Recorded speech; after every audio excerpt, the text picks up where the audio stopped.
Coming up on Theater Talk. I try to speak, but nobody can hear, so I wait around for an answer to appear while I'm watching people pass, waving through a window. Can anybody see? Is anybody waving back at me? Theater Talk is made possible in part by the CUNY TV Foundation.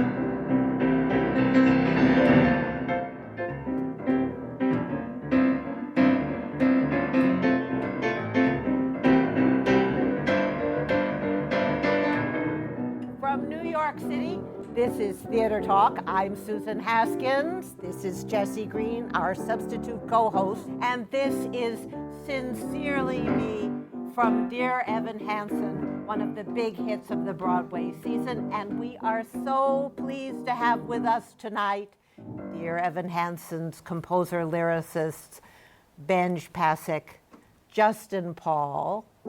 And the book writer for the show, Steven Levenson. Welcome. Gentlemen, thank you so much for gathering around our Theater Talk piano. Thank you for having us. Thrilled to be here. Thrilled to be here. Would you like a Mai Tai? Yeah, exactly. We ought to begin by talking about what the show is. There's so many ways in which Dear Evan Hansen is unusual, and I think it begins with the kernel of the idea. Stephen, why don't you tell us what that kernel is and where it came from, which I think might involve one of the others of you here. Sure. Dear Evan Hansen is about a high school senior named Evan Hansen, interestingly enough, who suffers from really debilitating social anxiety. And he is someone that feels completely isolated in the world, completely alone, and essentially through a series of misunderstandings and inadvertent accidents, he ends up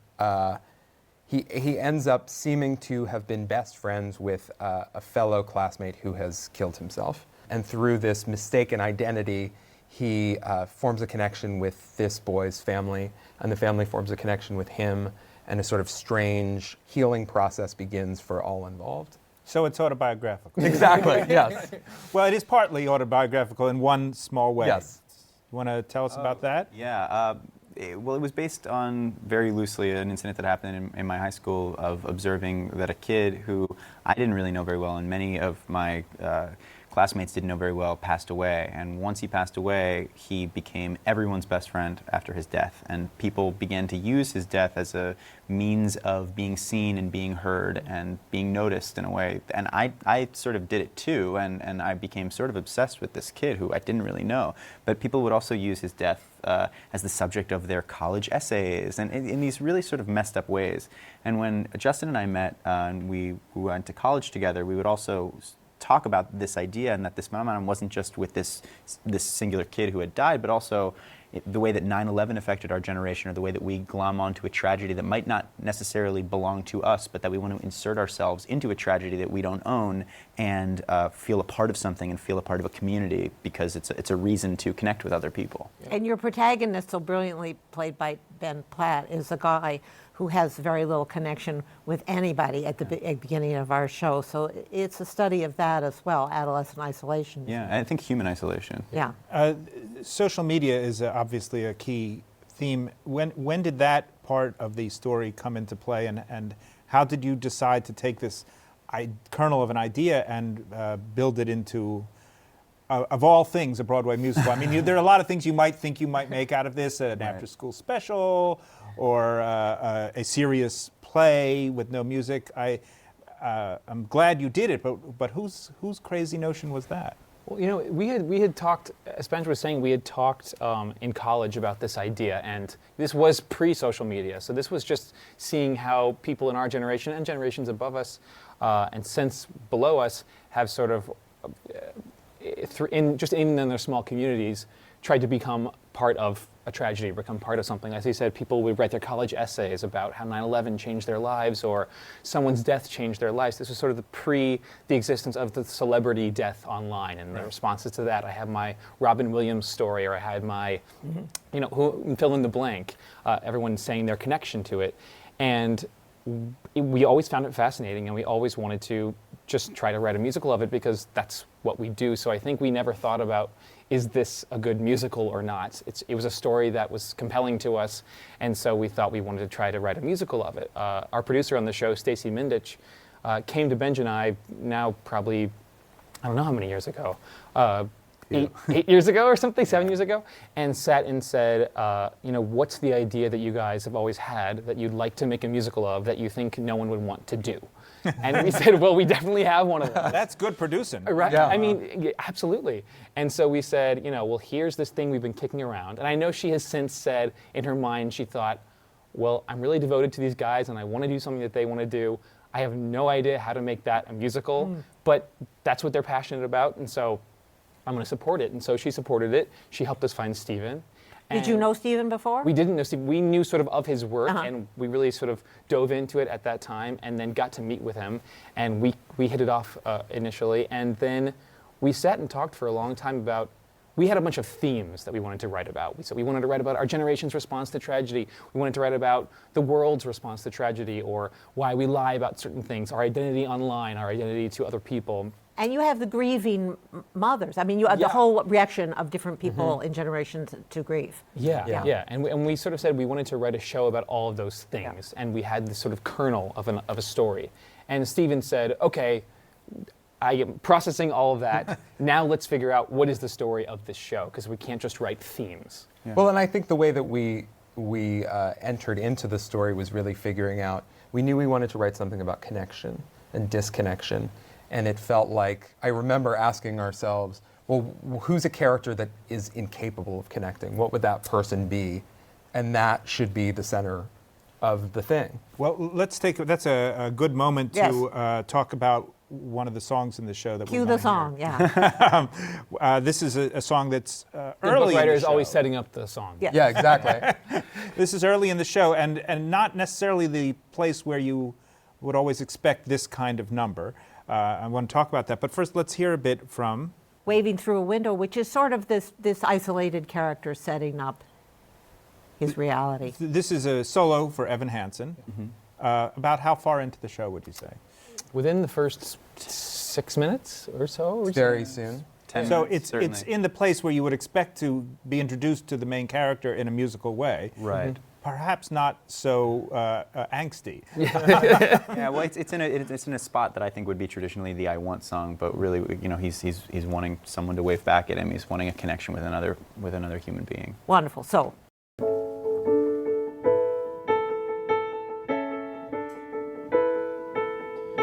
I've learned to slam on the brake before I even turn the key, before I make the mistake, before I lead with the worst of me.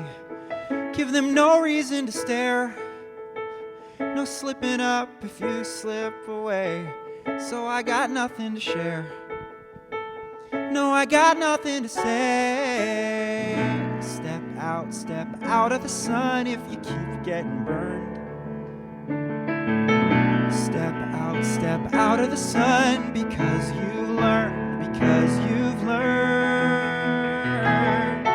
On the outside, always looking in, will I ever be more than I've always been? 'Cause I'm tapping on the glass. I'm waving through a window. I try to speak, but nobody can hear, so I wait around for an answer to appear while I'm watching people pass. I'm waving through a window.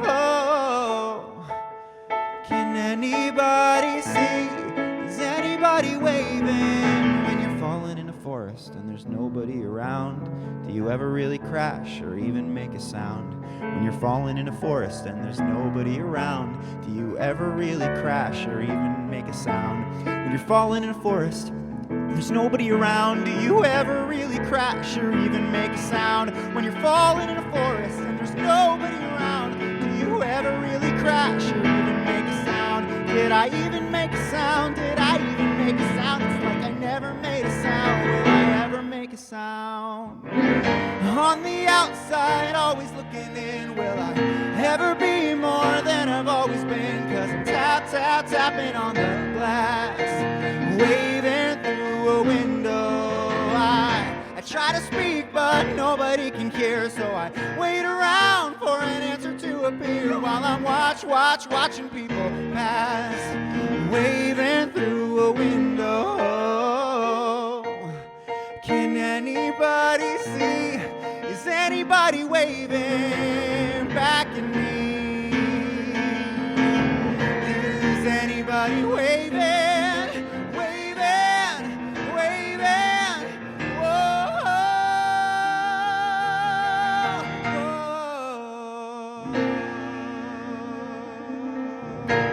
Wow. So, Steven. No, I'm interested. You know, you had begun to develop a reputation here in New York as a young playwright. You'd had plays at the Roundabout, The Language of Trees, the the unavoidable. Unavoidable disappearance of Tom Durnan. Too many words. I know. Cut some of those. Yes. So this musical is sort of thrown into your lap. Do something with it. Now, first of all, is it a job that is in any way related to playwriting, or is it a completely different craft? It is very similar to playwriting. It's I've learned, obviously. I mean, I think so much of what happened when we started working on this is that none of us knew any better. Do you know what I mean? Like, I feel like, I certainly didn't. I didn't realize that an original musical was a particularly difficult thing, because as a playwright, you mostly write original things. So it's like, well, what could be difficult about that? The idea of suicide is like in a new play. That's like, you know, that's run-of-the-mill stuff. It's required. So nothing about it seemed particularly daunting. Now, of course, now, you know, 6 years later, I find that amusing that we felt that way. But what's similar about it, of course, is telling a story and finding the world of these characters. What's different to me is the rhythm of it. There's a really specific rhythm to a musical. And if you don't know that when you're writing it, you certainly know that when it's in front of an audience. And you can just feel, you realize that your job as the book writer really is to move us from one musical moment to the next in a lot of ways, or at least that's part of the job. It reminded me a lot more of writing for television, actually, which is a lot more. Where you're building toward what? Where you're building commercials. You can just feel the clock in your head as you're writing a scene. That, like, in a play, plays to me are so much about the breathing room of people in a room talking, and there's just so much. There's a luxuriousness about that. And then in a musical or a TV show, there's just a sense of economy. You just have to move forward more quickly. So typically, would you write a book scene leading toward an idea that you'd already kind of spotted for this moment, or would you kind of bring things to a place where somebody had to do something and you didn't know what it was going to be? Yeah, well, we did, you know, the first probably 6 or 7 months that we worked together, we primarily just got together and would talk for a really long time and throw out ideas and just kind of try to generate the world of this show. And so by the time I went off to start writing something, we had a pretty good sense of our main characters and a general sense of the story, at least like in the first act. Did you have some songs already? No. So then I went off and I wrote a lot of the first act like a play, and then where we had talked about songs, which we had already in the story, we had identified, and Benj and Justin had identified, you know, this feels like this could be a song idea. So I would try to write toward those. Or sometimes in the writing I would discover, oh, this feels like a heightened moment, this could be a song. So the draft of that act that we worked from was kind of a mess of certain scenes that felt like they were in a play, certain scenes that were half written, some really long monologues that could become a song. And Benj and Justin are really good at picking out the kernel of the idea. And so, of course, a lot of what I thought would be a song wasn't a song, and a lot of what we had originally conceived of as songs didn't fit. I was going to ask if you found that some of the kernels weren't actually going to grow. I mean, Oh yes.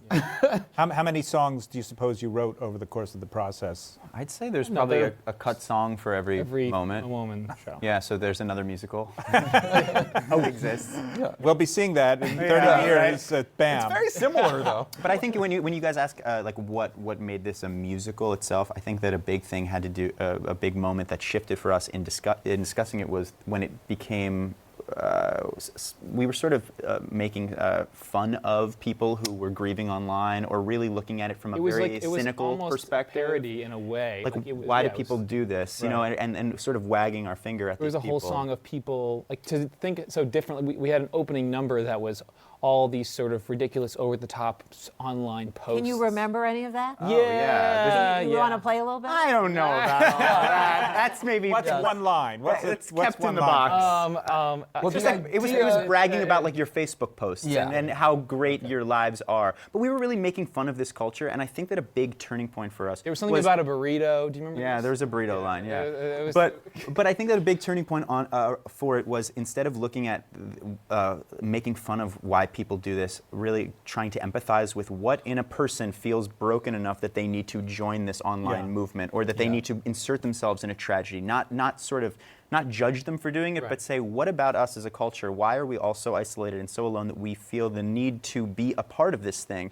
And then when we there are two sides of that coin, and it's okay to examine both. Right. But not just come at it from. And also, I think it was also because as we started to write songs, we realized we didn't want to write like all sort of cynical, sardonic songs that, like, it's like we're writing a musical. We need to find the heart in the story. Right. And we need to let this character sing genuinely. That's one of the signal things about this show. I mean, there's a lot of musicals today which, for reasons we can discuss another time, take their tone from a need to distance the show from some of the syrup of musicals past, and therefore develop kind of brittleness and a kind of cruelty almost, which can be quite amusing. Right, absolutely. But this show does not do that, and it really decides some point along the way. It sounds like you had actual moments where you decided, we're not doing that, or not just that. We're actually going to value these people and see what they have to say. And I'm using that to get to something, which is this song that I happen to love in the second act. It's in a position that you would normally expect, once again, a very different kind of song. Is it not the second to last song? It is. Yeah. And it's sung not by the lead, but by his mother. Somebody want to set up what this song is? Steven? Sure. Well, this is, so much of the show takes place on and amid screens, and with people sort of both literally talking, past one another, and also figuratively talking past one another. And this is a moment in the show where a lot of the illusions that have been built up over the course of the show, not to give anything away, have sort of shattered, and we're left with a boy and his mother alone in a living room without screens and without any kind of pretense. And so this is a moment sort of where the truth comes out in some ways. And yet, the song doesn't specifically, or I shouldn't say that, it doesn't directly address the plot. No. When she starts to sing, and as in the audience, you think, okay, she's going to talk about what just happened. That's right. She doesn't. She talks about something that happened well before that, which is to say the divorce from her husband that left her and her son alone, and how that felt. So this is the song called So Big, So Small. Big, So Small. And take it away. I've never performed this song, so Which of you is going to be Rachel Paige Jones? I think it's going to end up being me. I'm going to not remember the lyrics. I'll look to him. That's fine. He'll tell me what they are. I'm just choosing a key. Here we go.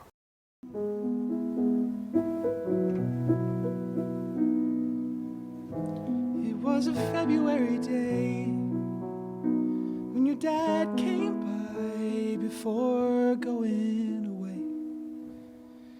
A U-Haul truck in the driveway. The day it was suddenly real. We told you not to come outside, but you saw that truck and you smiled so wide. A real life truck driveway. We let you sit behind the wheel. Goodbye, goodbye. Now it's just me and my little guy. And the house felt so big, and I felt so small. The house felt so big, and I felt so small. She continues on from there. So it really does, in fact, address the main themes of the show, just not head on. Did anyone try to make you do it more head on? Did people come to you and say, yeah, that's really nice, but we need a number that really... You know, for a long time, this was one of the latest songs that we wrote for the show, and I remember originally we didn't have a song moment here. We didn't identify it as even needing to be a song moment, so that we certainly didn't have that pressure of someone saying, you know, we need a... Well, we might have had a little bit of no, you know pressure. what? We had, not for this moment, but for the for very then a subsequent moment. There was feedback that at certain points along the journey of the show that, you know, we need something that's a little more all wrapped up. Yeah. And like we need to hear, you know, him sing. Evan needs to sing again and say what he's learned and all this stuff. And I think we, you know, so much of the show. The first time that I'm jumping all over the place, but the first time that Steven sent us something that he had written, my first thought was, this is a beautiful play. We're going to ruin it by making it a musical. And sort of, I think, but coming from that place, sort of our approach, the rest of the writing of it, which was all of the writing of it, was to not ruin it because it was beautifully written and, you know, felt like a beautiful little play. It felt like an indie film. It felt like a lot of really special, cool things and not like a musical. So was there a scene in what you'd written between the mother and the son at around that point? There was. In which she tried to comfort him by talking about that time? Yeah. So, and what did you lift anything directly the way the So, way well, there was- scavenger lyricists it's funny. and composers Oh, absolutely. Gobbled up. That never happened. Well, yeah, I don't know. So what's funny is it was originally a scene. Well, the evolution of it is that it was a scene where they were. That sort of like the payoff of the moment was that they both like ate ice cream together on their couch. Right. That's what That's it. right. That's But what that it was was. it, right. Yeah. And then when we decided that there should be a moment here for them, we talked about it together, and then Steven wrote a beautiful scene and monologue that we then completely scavenged for and I would say ravaged even for material for the Well, it's song. one of those things you realize. I mean, I love these moments in theater where you feel like you are going to get a sort of head-on addressing of the issue, and you somehow find an oblique way of getting at it. And I think the song and the music and the lyrics just really do an incredible job of capturing, like you said, it's all about what we've just seen, but of course it's not actually literally about that. At the point you wrote this song, did you have any of the cast? Yes, Yeah, actually. we actually was with the final workshop before we went to Washington, D.C. We had done, I think, 3 before then. Yeah, it was only like a couple of months before we started rehearsals for DC. And I remember bringing this to the cast and hearing Rachel do it for the first time, and I definitely felt like even if it wouldn't have worked in the musical, we didn't really know. I remember feeling like it was a special moment hearing her sing it for the first time, and it felt. But we wrote it significant. with her in mind. Yeah. No question. Yeah. We Really knew tailored that it we for wrote her it for her voice. voice. This show has been very special in the fact that, you know, the very first reading we ever did of the show, Much of the 4 out of the 7 characters were filled by the actors that you see on stage Wow. now. So Yes, and at what point did Ben Platt come in? that very Day first one. That very first yeah. reading. We are having such a meaningful and good time with our Dear Evan Hansen trio. I'd like to invite you to just stay here for a week and come back next week. And Just all week, yeah. We'll talk a little more about your previous careers and a minor success that you're having in the film industry. But right now, can we close out Steven Levenson, Benj Pasek, and Justin Paul with another number from Dear Evan Hansen? Absolutely, yeah.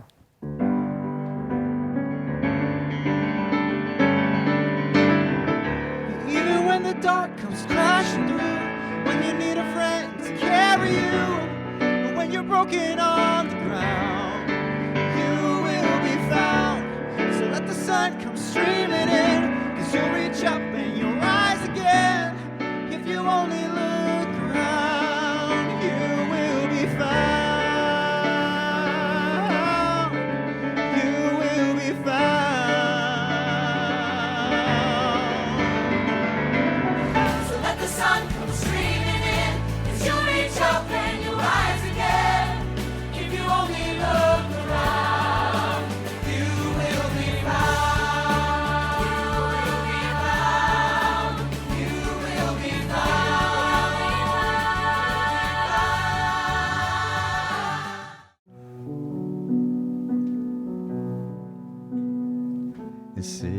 stars, are you shining just for me? City of stars, there's so much that I can't see. Who knows? Is this the start of something wonderful and new? Or one more dream that I cannot make true?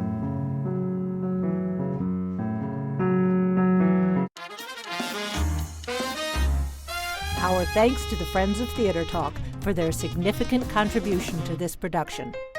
Theater Talk is made possible in part by the Frederick Lowe Foundation, the CORY and Bob Donnelly Charitable Fund, the Noel Coward Foundation, Carrie J. Fries, the Dorothy Strelson Foundation, and the New York City Department of Cultural Affairs. We welcome your questions or comments for Theater Talk. Thank you